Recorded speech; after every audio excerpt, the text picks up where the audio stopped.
Hey guys, this is KSP with Tape, and today you join me for episode 42 of KSP Road to Exploration, and today we start around Duna, or well, rather Ike, with our little probe that we sent there a little while ago. This is the Buzzard 5, I want to say, the one that had the lander that we landed on Duna recently, and I'm just leaving Ike so that I can try to complete this mission to put a satellite in a specific orbit of Duna. However, it seems like I've miscalculated my Delta V requirements a little bit, so I ended up just kind of leaving it in a safe orbit away from Ike, or as much as I can tell.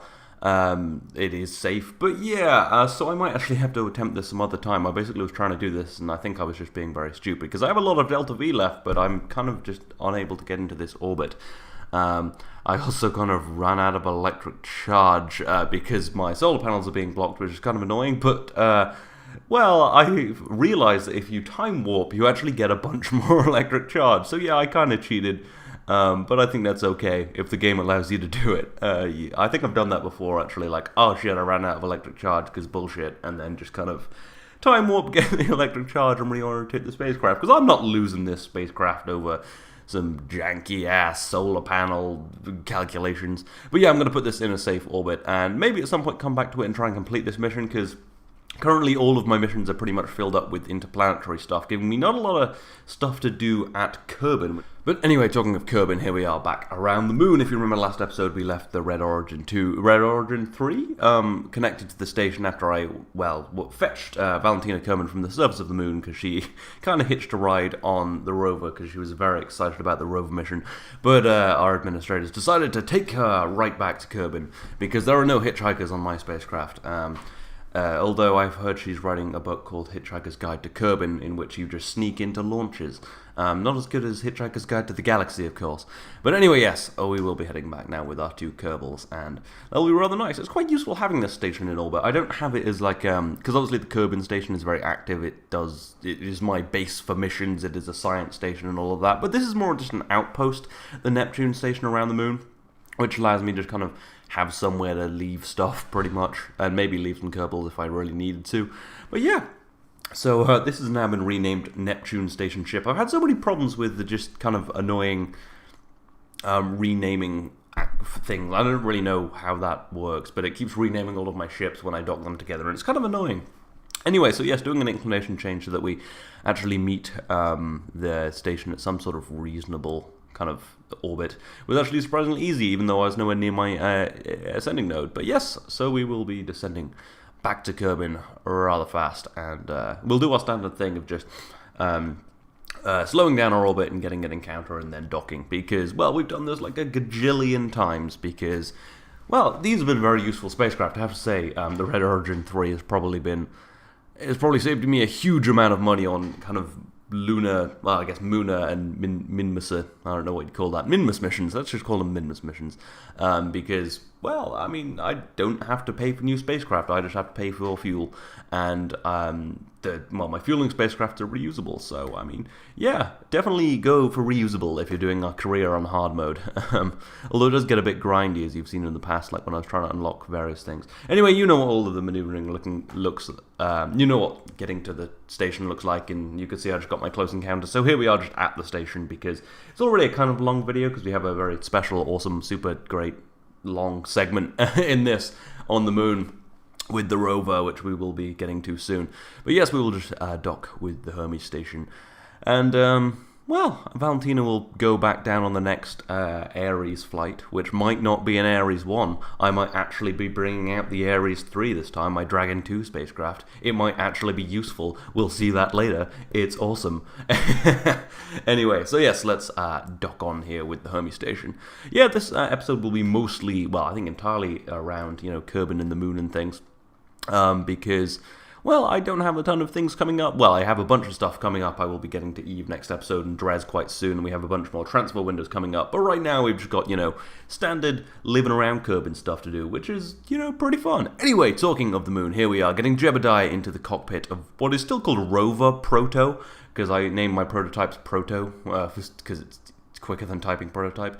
And we're going to get Adam Kerman in there as well with a tool so that he can fix stuff if it breaks. He'll go in this back cockpit. We're not going to take a scientist because we are going on a bit of a long drive, but we're only going to one biome to get science, so we don't need a scientist to reset the experiments, which is fine. So after setting up all of the wheels, I'm going to head to the edge of the crater, and I'll probably put a map up on screen of my kind of route, because this is going to be quite cut up because it took me about an hour and a half. I might actually put up tomorrow just a full kind of quick and really sped up time lapse of my journey, because it's about 40 kilometers there and back, and it was quite interesting, but I can't show all of it because we have time constraints in these episodes, so maybe I'll do that, just kind of like an extra video. But yeah, I assume I put a map on screen. Basically, I've just got to figure my way out of this big crater to get to the Midlands to scoop up all of the science. Because I went to the Midlands on an Callisto mission a long time ago, and I didn't have a ton of scientific equipment, so there's still a lot of science in the Midlands. And that's true of a lot of biomes. And there's a bunch of biomes I haven't even been to, so this rover will be, well, doing a lot of missions, hopefully long-range missions at some point. This is kind of my first real test run. It's a 40-kilometer drive. I've got a couple of Kerbals in here, and I'm just going to go for it. So yeah, we're just driving up the hill, escaping from the base, and putting down a quick save, because if it does, crash, well, if the car crashes, although I think if the car crashes I just leave it, because it's more interesting, but if the game crashes it's kind of annoying to have to go back. Anyway, after a quick crossfade, here we are just maneuvering between these two craters, which is one of the kind of more precise parts of this mission, because there's two craters which if I can go between on this ridge, which I'm on currently, I can quite easily get to the edge of the crater quite quickly, which is quite nice. So yeah, I was taken as a long way. You'll see I've tucked in a couple of solar panels, which may prove to be useful. That's just so that if I do flip it and it breaks the solar panels, I have two backups. But yeah, after another crossfade, here we are just heading nearer to the edge of the crater, quite near now, and this is very nice flatter land, really. It is a bit slopey, but it's not bumpy or anything, which does make this drive a lot easier than getting out of the crater and things. And here we are just getting a little closer to the crater, edge of the crater. And yeah, it's actually been a pretty nice drive. There have been some bumps, but nothing too interesting, so I've pretty much just shown you a few clips of it. It does get a little more interesting on the way back. But yeah, like I said, I might put up the full time-lapse tomorrow, but I'm not entirely sure because it's split into a bunch of recordings, because I actually took a break halfway through, because driving for a long time is kind of hard. But yes, anyway, here we are just getting out of the wall of the crater, and you can see, well, if you paused very quickly there, you can see we're about 20 kilometers from the base, and just powering our way out of this crater. It's quite a steep crater wall, but this is about as shallow as I could find it, really. I did quite a lot of looking to see kind of how shallow it was. And here we are, just on the lip of the crater. Maybe not quite, well, we're out of the crater, but we could probably be more out of it. So I'm going to grab all of this science. There's a bunch of science I haven't gotten before. I haven't even taken a surface sample because I came here so long ago. I'm just going to take a sip of water real quick, because talking and heat don't go that well together. So we get Jebediah out to put down a flag marking our first rover voyage. And he also takes a surface sample. We get a bunch more science from that. And I'm just going to put all of this science in the lab on the moon so we can do more science, which should be good. So yeah, we're just going to head on back down the side of this crater, 20-kilometer drive. I'll cut more out of this because it's quite, it's quite samey except for one specific part. But yeah, it goes pretty well. This rover's very nice. It does have a tendency to turn one way or another, but the 6 wheels do make it quite nice, and I've turned off the motors in the front wheel and turned off the steering in the back too, so it's got a more gentle steering and isn't quite so jumpy. And you can see when I turn, only the front 2 wheels are turning. That just because, so it doesn't turn so violently and flip all the time. And talking of which, as I was coming down this bit of the slope, it was actually quite steep. And when I slow down to 1 times time accelerate, you can see what happens next when I turn a little too sharply one way and it starts to slide the other way, rolls, just breaks all 3 of the solar panels, and then lands kind of perfectly on its wheels. Yeah, not super great. Luckily, nothing broke except the solar panels, and I do have backup solar panels. That's why I didn't deploy those 2, because now I can still get back to base. Although I probably could still get back to base with a huge amount of electric charge. I do get Adam out to see if I can fix the solar panels, but it doesn't seem like I can. I think I'll have to bring some new ones. Kind of sucks, but, shit happens. Anyway, so that was a relatively minor, well, it could have been a horrific mistake, but actually turned out to be okay. So yeah, that was the only real awful thing that happened in this mission. A scary flip where I was freaking out, like, oh god, I'm going to destroy the rover. But it went pretty well. So yeah, after a little more driving, we get kind of 3 kilometers away from the base. And we have a few slips going down this side of the crater. Well, this kind of side of the mini crater. I've actually picked a pretty bad place for the moon base. It's very hilly. There was that nice flat bit I was driving through, which would have been much nicer. But yeah, I just kind of bumble down this, and I slip around a bit because it is the wheel physics are better for rover wheels now, actually, but they are quite slippy in 1.1, and you can see I tip up onto 3 wheels there, which is was a little worrying, and but it's all pretty good. Yeah, I'm very much enjoying this rover, and at some point I do, probably in a live stream if my internet does get better, which it's still pretty crappy, so this is probably in 720p, sorry for that. That is just the reality of London internet. Except last year I had it great. A bit of a powered slide there, it was great. But yeah, maybe if I can, I'll do a live stream of going just like from one crater all the way to like the northern basin or the poles or something crazy, and it'll be great. It'll be long, but it might be interesting. But yes, anyway, so here we are, just coming back to base. You can see the Thor 1 lander there, waiting to take the Kerbals away when I decide the time is right. And yeah, we're just going to pull into the side here. I was going to park back here, but I don't slow down quick enough, so kind of clip through this pipe. But yeah, if I just do a bit of turning and turn all the steering back on and all the wheels, it's quite... it has a quite tight turning circle, really. Kind of turns on a dime. So, well, a bit of a 3-point turn there, but we do manage to get out of the base. And we'll just park it up here.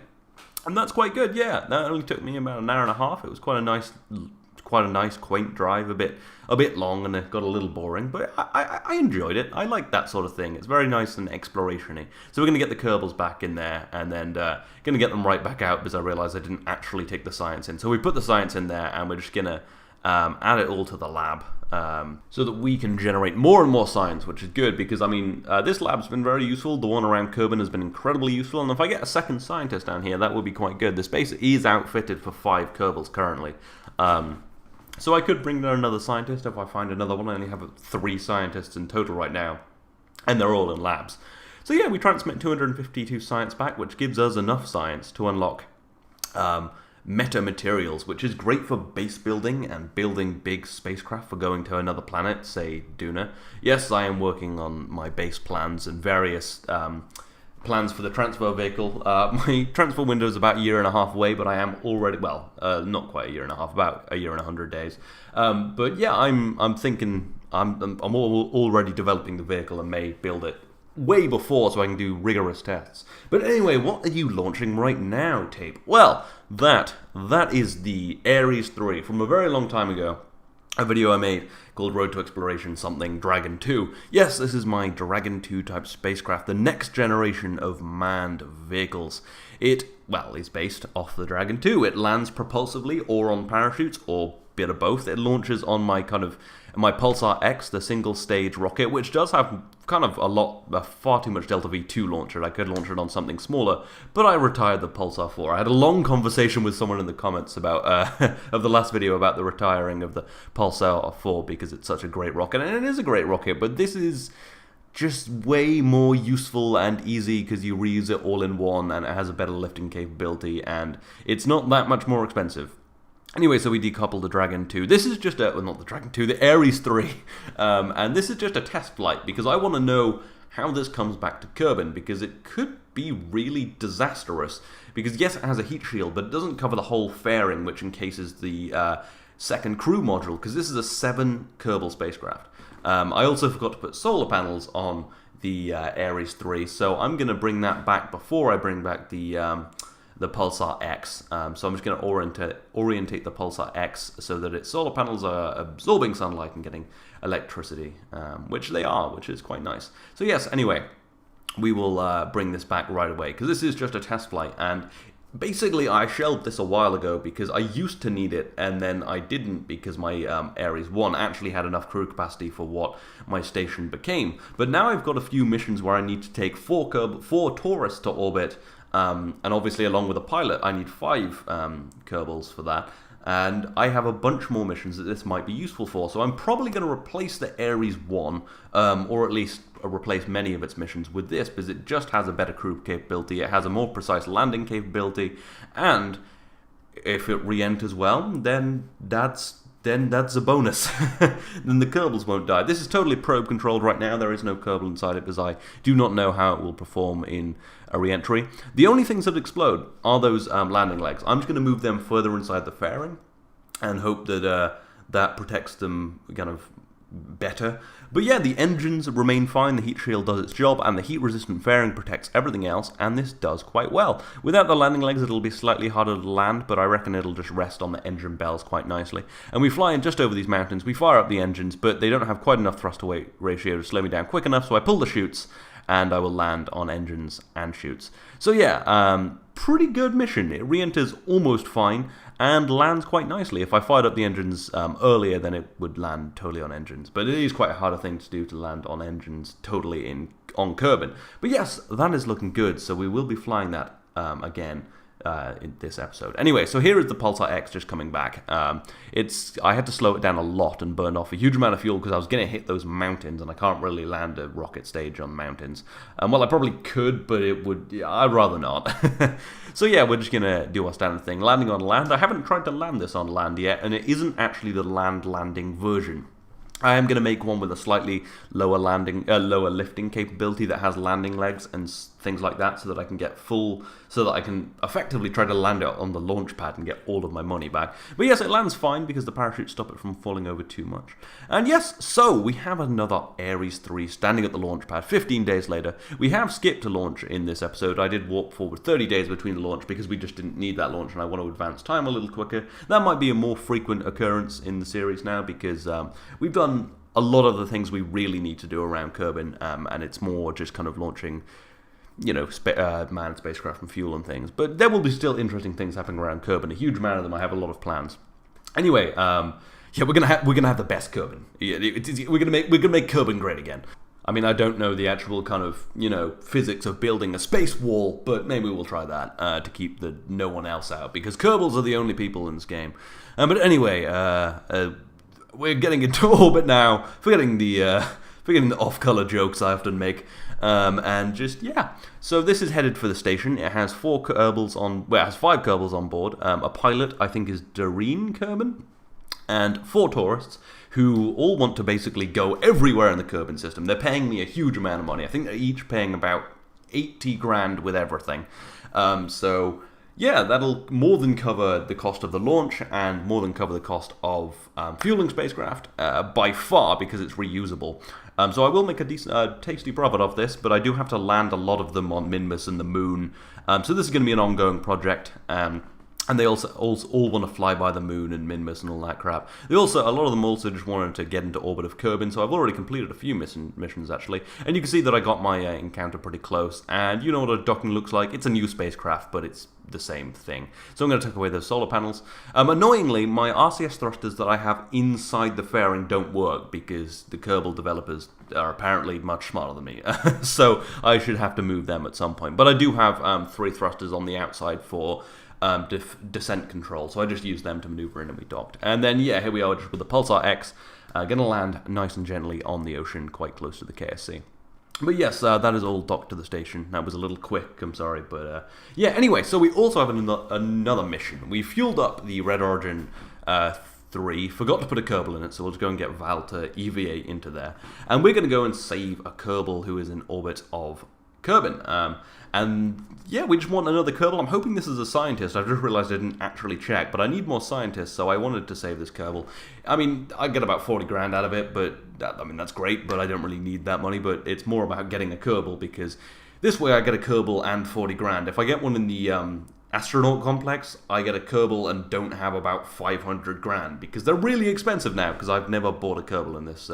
Well, I mean, paid for the training. I'm not implying Kerbals are slaves. But yes, after doing various tricks and things, I find that I will get an encounter with this in about a day. So I time warp a bunch, and here we are just maneuvering in about a day later. Basically, I just use a thing where you step forward orbits to see if you will get a close encounter, and I do. So here we are just at Errol's Hulk. I don't know, Errol? Ariel? I'm going to call you Errol. Yeah, okay. Oh no, there's an E on the end. I guess that's Ariel. Is it a woman or a... Because Errol sounds like more like a guy. Oh, it's Ariel. Yeah, I'm going to call her a... Oh no, it's Erily? What is your name? Fucking Jesus, just call him like Jenny or some shit. I don't know. Yeah, so we get our Kerbal. All rescued, all saved. We will have to take them back down to Kerbal, but we're going to do that when we take the Taurus back down in a little while, because the Ares 2 still has 2 spare seats for bringing Kerbals back, so that's all good. And yeah, after another day of kind of orbiting, we get to the station and dock. We've got Erily, or whatever her name is, and Val back on the station. And then that Ares 3 looking rather gigantic there. I do quite like it. It's not quite as pretty as I'd want it to be, but maybe I'll work on that. Anyway, something we do need to send back is the Ares, I want to say Ares 3. My fueling spacecraft, my new bigger fueling spacecraft, had been on the station a little while. So we just do our deorbit burn, and then we just burn through the deorbit, you know, because we're burning and we're deorbit. Anyway, shut up. And then we just land gently on the ocean, getting our money back for this. But yes, that is the end of the episode. I hope you've enjoyed this. And I hope you will come back for the next episode, where we will hopefully be landing on Eve, which will be fantastic. But anyway, yes, here we are at the end plate. So yeah, maybe you could go check out a couple of these videos that are up on screen right now if you feel like it. There's the most recent episode of Spore, where I build a bunch of snowmen, and my last GTA video, which was a while ago, but those kind of things, my Saturday videos, will be coming back, so maybe you should go check that out. It's a lot of fun, just messing around in GTA Online. And yeah, and there's also a link to my Patreon and my Twitter handle and all of that stuff, and links to Twitch and shit in the description.